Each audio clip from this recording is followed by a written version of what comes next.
In this video, we'll describe three main types of machine learning: supervised, unsupervised, and reinforcement learning. Then, in the next one, we'll explore deep learning, a sophisticated subset of machine learning powered by neural networks and inspired by the human brain. If this sounds too abstract and complicated, please don't worry. We'll talk about the intuition of these AI techniques without getting into too much detail. Supervised learning excels when we work with labeled data. In the earlier example, the training data set reveals whether a picture contains a dog. This is how the algorithm can learn to classify new pictures as dog or not dog. We've provided the ML model with an extensive training dataset with labeled data, and it knows what to look for. Later, when we provide a new picture, it can identify whether it contains a dog based on the feedback given during training. This is a classification problem solved by supervised ML. The other primary application of supervised learning is predicting an outcome. Remember when we discussed the real estate agent's mobile app in our last lesson? Well, the dataset with past house sales transactions contained both known prices and features of the homes. We didn't merely highlight home features. This is an example of supervised learning too, but it's used for prediction, also called a regression problem.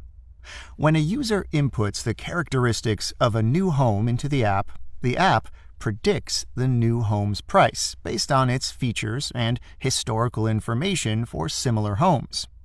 So, simply put, in supervised learning, we explicitly train the model with known outputs to guide its learning. In unsupervised learning, we process data without labels. For example, in a data set of 10,000 animal pictures, half feature dogs, and the other half various animals. But we provide the machine learning model with no labels or indications. It will need to scan through all pictures and look for patterns. Ultimately, it will be able to distinguish specific groups and individuate them. We'll have a group of dogs, a group of cats, and so on. The ML model, however, doesn't specify the contents of these images. It merely indicates that they share similar characteristics, grouping them. Unsupervised learning is helpful in many situations. First, labeling data is costly and not always practical. Moreover, sometimes we don't know what relationships we should look for in the data, so it makes sense to have the algorithm find these interesting relationships first.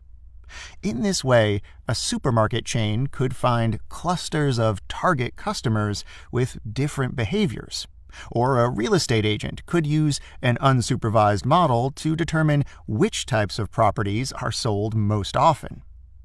Another key ML type is reinforcement learning, which operates without labeled data and is applied in specific scenarios where the machine figures out how to reach a designated goal. Reinforcement learning shares with supervised ML the understanding of the desired output. We essentially direct the computer to optimize our goal achievement. But unlike supervised learning, we don't provide labeled data to the ML model. Instead, we create rules. The ML model learns through trial and error within specific parameters of our created rules. Reinforcement learning thrives in robotics and online recommendation systems. For example, platforms like Netflix use reinforcement learning to enhance recommendation systems. Unlike traditional methods that rely on labeled data, which indicates which TV shows a user might like, reinforcement learning employs a system where the model learns from user feedback through interactions. Initially, Netflix may provide random show recommendations. As a user interacts with these suggestions by watching a show, adding it to their list, or skipping it, the system gathers feedback. Positive interactions, like watching a full episode, signal the model to recommend similar content in the future, while negative responses, like skipping a show, guide it to adjust recommendations. Over time, the model refines its predictions to better align with individual user preferences, constantly adapting to new viewing patterns and behaviors. Alright, so that's the intuition behind supervised, unsupervised, and reinforcement learning. In the next lesson, we'll examine deep learning, a truly fascinating feat of computer science.